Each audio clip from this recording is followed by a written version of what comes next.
There are children who move through the world like quiet shadows, not because they want to disappear, but because disappearing is the safest thing they ever learned. You've seen them before. The child who never interrupts, the one who sits at the edge of the room, eyes lowered, shoulders curved inward, as if trying to take up less and less space. People call them shy, soft-spoken, well-behaved, but they rarely notice the truth. Some children become invisible, not by nature, but by necessity.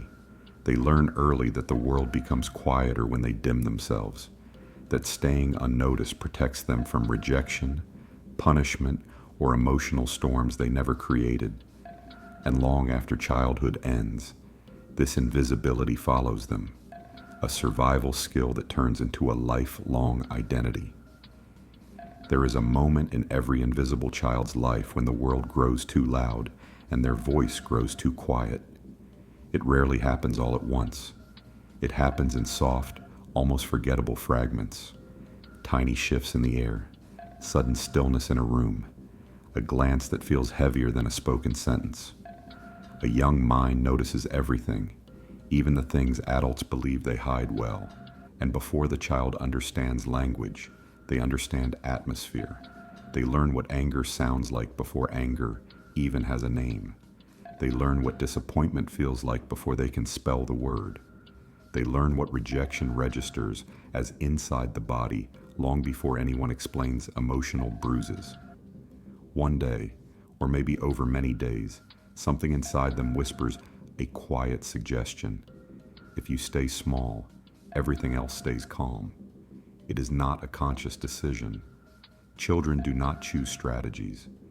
They respond to patterns. They adapt to landscapes. And when the emotional weather of a household shifts too unpredictably, a child begins searching for shelter, however they can create it. Sometimes the lesson comes from sharp words, moments when asking for attention is met with irritation, or when curiosity is scolded as interruption. Sometimes it comes from silence, a parent too tired, too distracted, or too burdened to notice the soft tug of a shirt or the hopeful attempt to share a drawing. And sometimes the child witnesses conflict that does not involve them yet hits them like a wave anyway. Raised voices, slamming doors, a tension that settles in the walls. For a child, even witnessing is participating. So they retreat, not out of fear at first, but out of instinct. Instinct tells them that the safest place is somewhere halfway between presence and absence, somewhere others can't criticize, can't blame, can't target, somewhere the child can exist without disturbing anything fragile around them. And slowly, invisibility begins to feel like a kind of superpower, a shield they can carry without anyone noticing. They learn to move quietly, not because they're naturally quiet, but because quietness prevents friction. They learn to wait for the right moment to speak, not because patience comes naturally, but because speaking at the wrong time brings consequences. They learn to read faces like maps, searching for clues, predictions, emotional weather patterns. The child's senses sharpen in ways adults rarely recognize. They become experts at monitoring the emotional temperature of every room they enter. Sometimes, an adult praises this behavior. So calm, so easy, so well behaved. They celebrate the symptom without seeing the wound. Invisibility is not the absence of personality, it is the absence of permission. What others interpret as shyness is often strategic survival, an early understanding that being unnoticed is safer than being misunderstood. By the time the child reaches school, their disappearing act has become second nature. They sit near the back, participate only when necessary, and excel quietly without drawing attention. Their teachers may describe them as gentle, observant, or mature. Few wonder why the child seems to shrink whenever someone looks too closely. The first disappearing act is not dramatic. It does not resemble a sudden vanishing. It is subtle, gradual, almost elegant in its quietness, a soft pulling back, a gentle folding inward, a transformation so slow that even the child doesn't realize it is happening. They only sense the world feels easier when they are small, when they don't ask for too much, when they exist carefully. But deep inside, something else forms, something they cannot name yet, a distance between who they are and who they are allowed to be, a separation between their inner world and the outer one, a private quietness they retreat into any time life asks too much of them. And even as the child grows older, this quiet world grows with them, becoming a home they never meant to build, but one they will return to again and again whenever the world feels unsafe. This is how invisibility begins, as an adaptation before it becomes an identity, as protection before it becomes a way of life. Before a child learns to disappear, they first learn what it feels like to go unnoticed, not ignored in a cruel, intentional way, ignored in the quiet, accidental ways that shape a developing mind far more deeply than anyone realizes. Most invisible children are not born into chaos. They are born into ordinary homes, homes where adults are trying, surviving, struggling, or simply unaware of how much space a child's needs truly take. It's rarely malice. Often, it's exhaustion, distraction, emotional distance passed down through generations that never learned another language. The origins of a quiet child usually begin with moments that seem harmless on the surface. A toddler points towards something exciting, and the parent doesn't look up. A small voice tries to tell a story, but the adult says, "Not now." A child cries a little too long before someone notices. None of these moments are dramatic enough to be remembered, but the nervous system remembers. Because for a child, attention isn't just a desire, it's confirmation that they exist. And when existence is inconsistently acknowledged, the child doesn't protest, they adapt. Some grow up with parents who love them deeply, but are emotionally unavailable.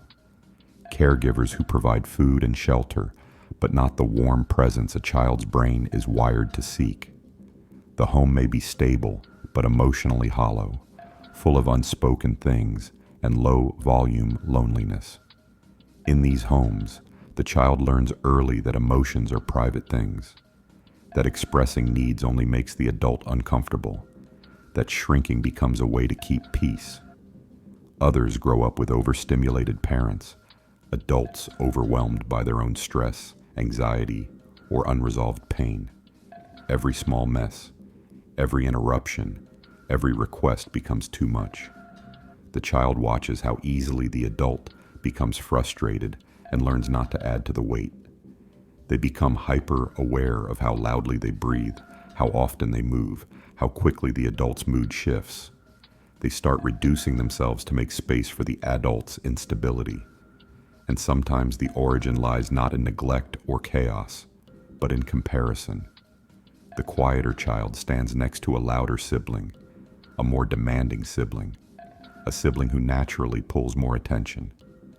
The quiet one quickly understands that staying still keeps the home balanced. They take on the role of the easy child, the trouble-free one, the one who doesn't cause worry. This is praised, rewarded, even admired. But beneath that admiration is a painful truth. The child isn't being seen for who they are, only for what they don't cause. The seeds of invisibility grow in these micro moments, not through punishment, but through absence, not through hostility, but through emotional silence. Children don't need perfect parents, but they do need responsive ones. And when consistent emotional resonance is missing, the child does something brilliant in its innocence. They adjust themselves to match the emotional capacity of their environment. They become quieter in a loud home, softer in a harsh one, self-sufficient in a distracted one, invisible in an overwhelmed one. Over time, these adaptations form a pattern the child cannot see but can feel.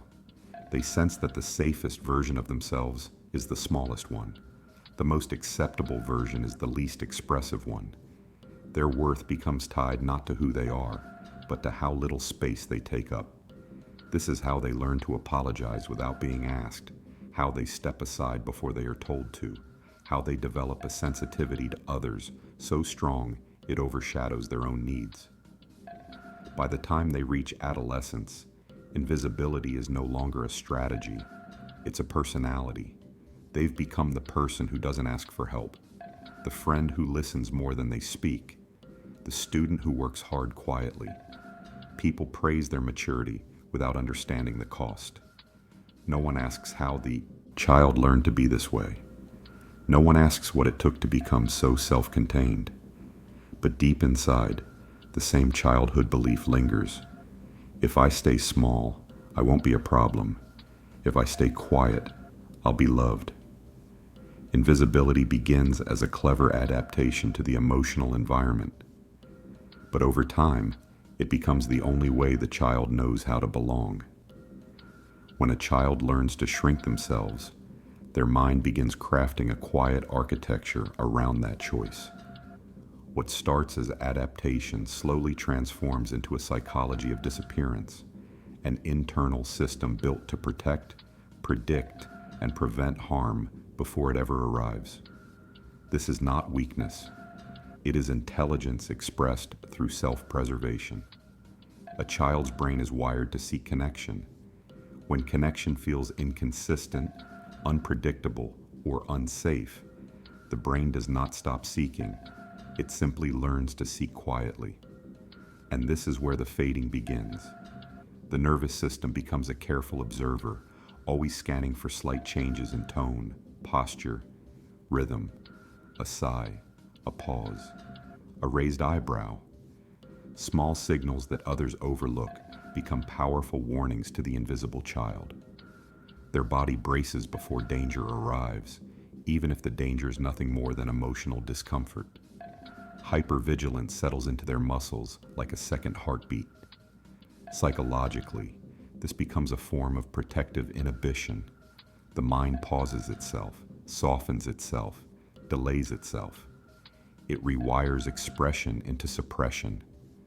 Not the dramatic kind seen in movies, but the quiet kind where feelings dissolve before they fully form. The child might feel excitement, but they tone it down. They might feel sadness, but they swallow it quickly. They might feel anger, but anger never seems like an option.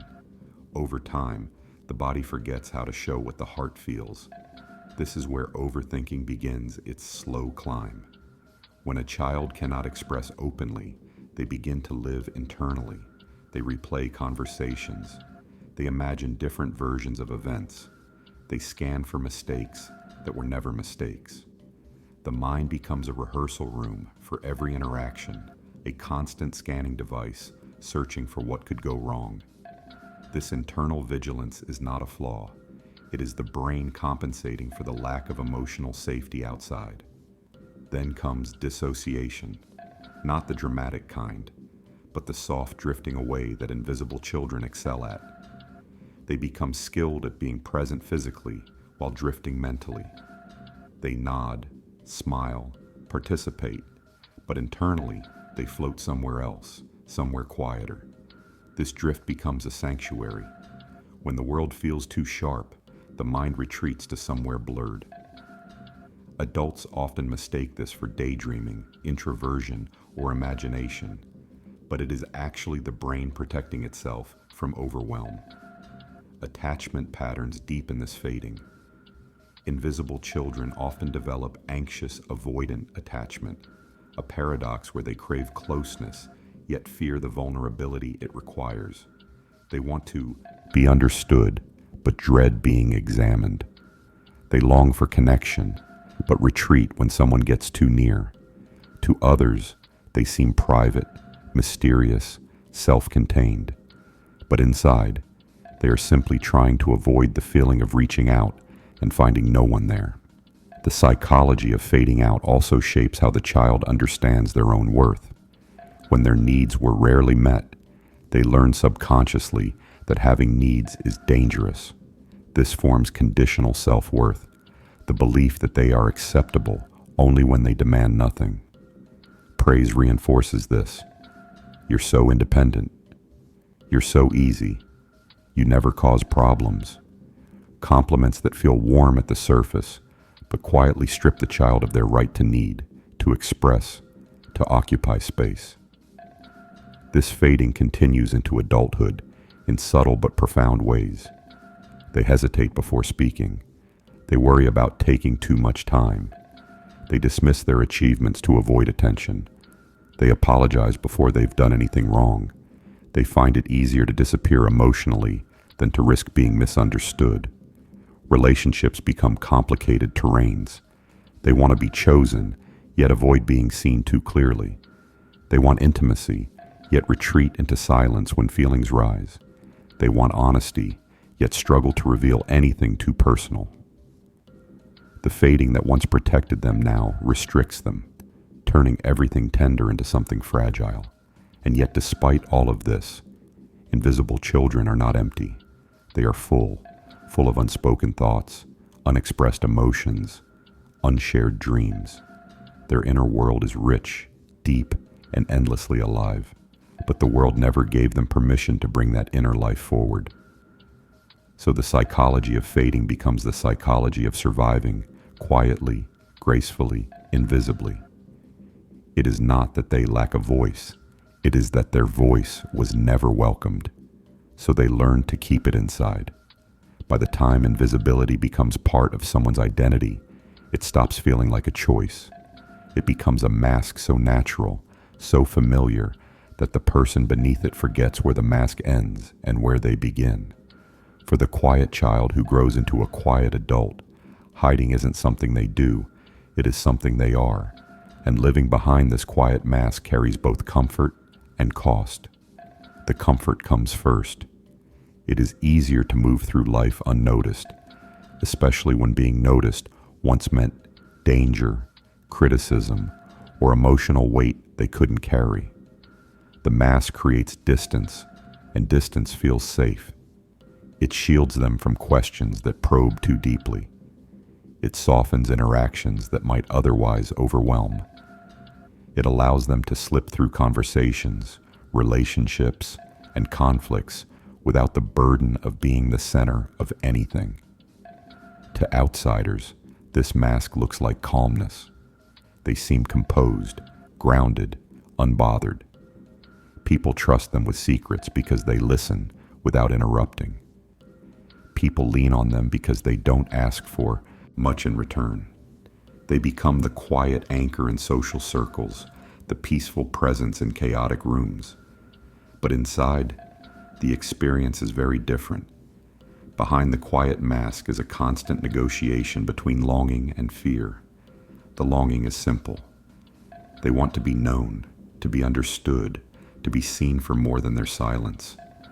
They want someone to notice the thoughts they never say out loud, the emotions they tuck into themselves, the heaviness they carry without complaint.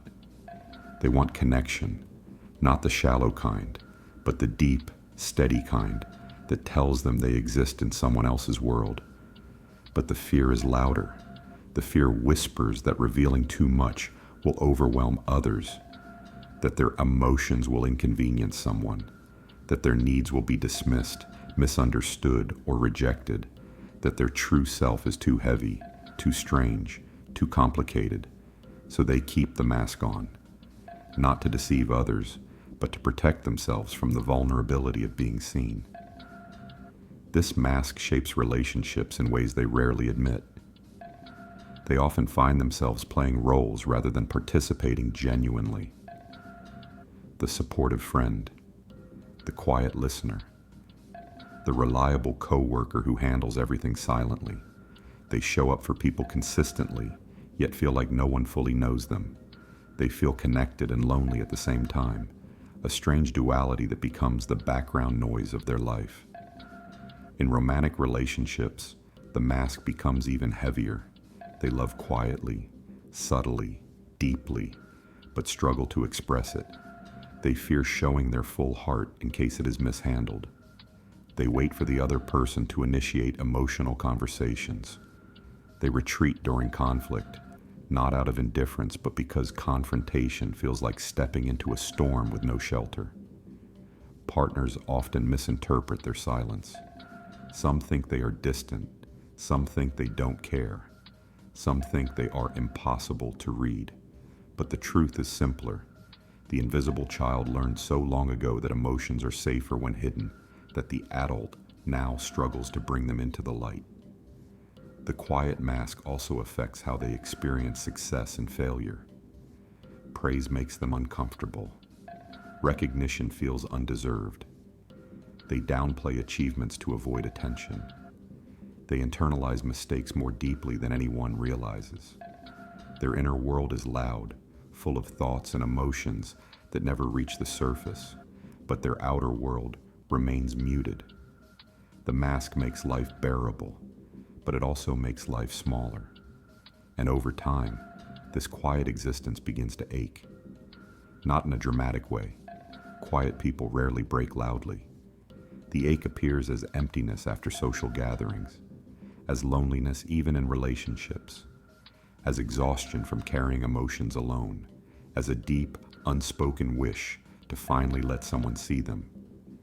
This is the paradox of the quiet mask. It protects the heart while also preventing it from being held. The child who learned to hide grows into an adult who doesn't know how to come forward. And so they live between two worlds, one silent and safe, the other longing and unseen. There comes a moment, quiet, almost imperceptible, when the silence that once protected a person starts to feel like a burden they can no longer carry.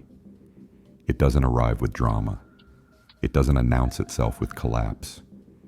It comes softly, in the same way they once learned to disappear. Slowly, gently, subtly. A moment when the invisible child, now older, begins to sense the weight of a life lived in the background. The first signs are small. A conversation where they want to speak, but the words don't come. A memory that stings differently, as if it's asking to be acknowledged. A loneliness that doesn't fade even when they're surrounded by people. It feels like an ache, but an ache without a name.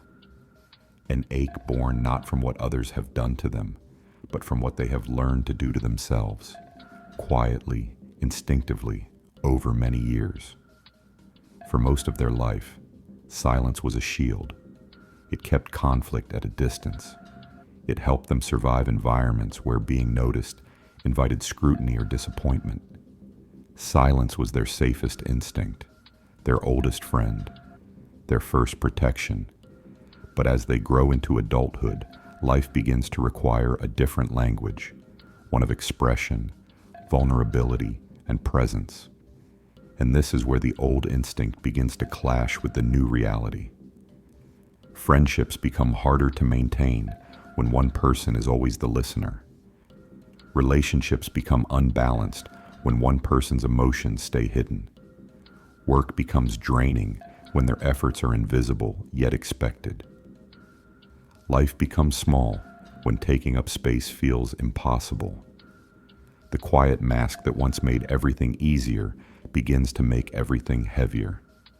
They notice how conversations drift around them without ever landing on them. They feel the sting of watching others form connections that seem to happen effortlessly. They wonder why they feel unseen even by the people who care about them. And although they rarely admit it, there is a particular kind of loneliness in knowing you've made yourself invisible so well that no one realizes you're searching for light. Sometimes the realization comes during moments of celebration, a birthday, a promotion, an achievement. People congratulate them, yet they feel strangely distant from the joy, because they've spent so long being small that even happiness feels too bright, too exposed. Other times, the realization comes in moments of hurt. A friend forgets something important. A partner fails to notice their sadness. A coworker takes credit for their effort. None of these things are new, but suddenly they hit differently. Not because the world has changed, but because something inside them quietly whispers, I deserved more than this. This whisper is important. It marks the beginning of a new awareness, one that doesn't erase their past, but starts to question it. It's the moment the invisible child inside them begins to ask whether survival and living are truly the same thing. But even this awareness carries fear, because stepping out of silence means stepping into uncertainty. It means risking being misunderstood. It means risking being too much or too emotional or too present. It means learning how to be seen without knowing how to feel safe doing it. And yet, the ache persists. The ache wants something, not attention, not validation, just existence, just the simple right to occupy space without shrinking, just the ability to speak without rehearsing, just the comfort of knowing their presence does not disturb the world. This turning point is rarely dramatic. It is quiet, ironically, very quiet. It feels like a soft shift in identity rather than a sudden transformation, a realization that they are tired of being the background character in their own life, a sense that the silence which once saved them is now silently suffocating them. And although they don't yet know how to change, they begin to sense that change is needed. Silence was once their sanctuary. Now, it is becoming their cage. And somewhere inside, the part of them that once disappeared begins to dream of coming back into the world. Slowly, gently, in a way that doesn't break who they are, but finally allows them to breathe. Relearning visibility is not a sudden awakening. It is not a grand declaration. It is not a moment where someone stands in the mirror and decides, today I will stop being invisible. For a person who has lived most of their life in the soft safety of the background, becoming visible again feels like learning a new language with an accent they don't yet recognize. Every word feels heavy. Every emotion feels fragile. Every step forward feels both hopeful and frightening. It begins quietly, almost the same way invisibility once began. But this time, the shift comes from within. Maybe the first moment is as simple as disagreeing gently in a conversation where they would normally stay silent. Maybe it's asking for help in a way that feels uncomfortable but honest. Maybe it's allowing themselves to say, I'm tired, or that hurt, or I need a moment, without rehearsing it for hours in their mind. These actions seem small to the outside world, but internally, they feel like tectonic plates moving after years of stillness. Visibility begins with permission. Permission they finally give themselves. But this is not easy. For someone who has worn invisibility like second skin, being seen feels unnatural, almost dangerous. Their body remembers the old equation, being quiet, being safe, being invisible, being accepted, being unnoticed, being protected. So when they try to express themselves, even gently, their nervous system reacts like it's stepping into a storm. The heart quickens, the throat tightens. Words tremble before they reach the surface. They may second-guess every sentence, every gesture, every attempt to take up even an inch more space. And yet, in the middle of that discomfort, something else arises. A delicate sense of honesty, a clarity that feels new but deeply overdue. They begin to realize that silence kept them alive, but expression might allow them to live. Learning to be seen again also means encountering the parts of themselves they muted for years, the opinions they swallowed, the emotions they softened, the desires they dismissed, the dreams they buried because they didn't want to inconvenience anyone. These pieces return slowly, as if knocking to see if they are allowed back inside. And at first, even joy feels foreign. They may smile too cautiously, laugh too softly, hold their happiness as if it could be taken away. But joy, once invited, does not leave easily. It begins to create small openings where the quiet child inside can step into the light without fear of burning. Relationships shift during this process. Some people welcome the change, relieved to finally glimpse the person beneath the mask. They listen more closely. They appreciate the vulnerability. They make space for the emerging voice. Others resist, not out of cruelty, but because they were comfortable with the version who never asked for anything. When the invisible person begins expressing needs, some relationships feel strained. Not all connections survive this transition, and that too becomes a lesson. Being seen reveals who truly wants to see them, but the most profound shift happens internally. They begin to notice the quiet pride in their own bravery. They start recognizing the strength it takes to speak softly instead of staying silent. They become aware of how exhausting the mask was, how much of life they missed while trying not to disturb the world. And for the first time, they allow themselves to imagine what it would feel like to live without shrinking. Visibility does not mean becoming loud. It does not mean transforming into someone they are not. It simply means allowing their presence to exist without apology. Over time, they learn that taking up space is not an act of aggression, it is an act of belonging. They discover that their feelings don't make them burdens. Their voice doesn't disrupt harmony. Their needs don't make them difficult. And slowly, beautifully, they realize that the world is not as fragile as they once believed. They learn to sit at the table without folding inward. They learn to speak without rehearsing the aftermath. They learn to ask without fearing the answer. They learn to show themselves without bracing for consequence.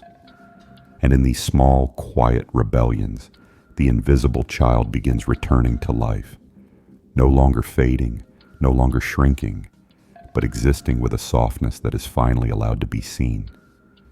There is a particular kind of grace in the life of someone who once learned to stay invisible.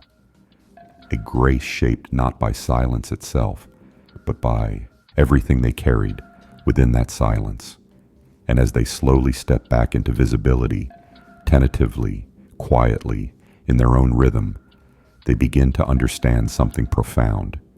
The child who hid did not fail. They survived in the only way they knew how. This final chapter is not about transformation in the dramatic sense. It is about recognition, about honoring the quiet resilience that kept them alive, even when the world felt too loud, too unpredictable, too demanding for a child who only knew how to protect themselves by disappearing. As they look back, the invisible person begins to see the long thread stretching from who they were to who they are becoming. They see the small child sitting at the edge of rooms, the teenager who blended into hallways, the adult who learned to keep conversations shallow so no one would step too close to the places that still ached. They recognize the ways they carved themselves smaller, softer, quieter, not because they lacked substance, but because they believed the world could not hold the full weight of them. And now, standing at this quiet threshold between past and future, they begin to understand something they were never told. There was nothing wrong with them. Not then. Not now.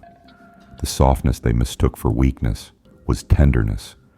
The quietness they believed made them insignificant was sensitivity. The caution they once resented was awareness. The invisibility they learned was adaptation, not identity. Learning to be seen again does not replace the past. It reveals it. It shows them that their childhood coping mechanisms were intelligent, even heroic. It shows them that survival came at a cost, but not at the cost of who they truly are. Beneath the shrinking, beneath the fading, beneath the quiet mask lies someone with an entire internal world, thoughtful, observant, perceptive, profoundly alive. This reflection is about acknowledging that person, the one who endured, the one who adapted, the one who kept going even when the world offered no map, no reassurance, no consistent warmth. And now, as the invisible child within them begins to soften into visibility, they start to realize something else. Being seen does not require them to be loud. It does not require them to force confidence or radiate certainty or embrace boldness that doesn't feel natural. Visibility can be gentle. It can be quiet. It can exist in small gestures, a steady breath, an honest word, a moment of presence where they allow themselves to arrive without shrinking. The goal was never to become someone different. It was to return to the person they always were beneath the disappearing acts. And in this returning, they begin to rewrite the old beliefs that needs are burdens, that emotions must be hidden, that silence is safer than truth, that they must be small to be loved. Slowly, these beliefs loosen their grip. Slowly, the world feels less dangerous. Slowly, the self begins to unfurl. The quiet person does not emerge in a blaze of confidence.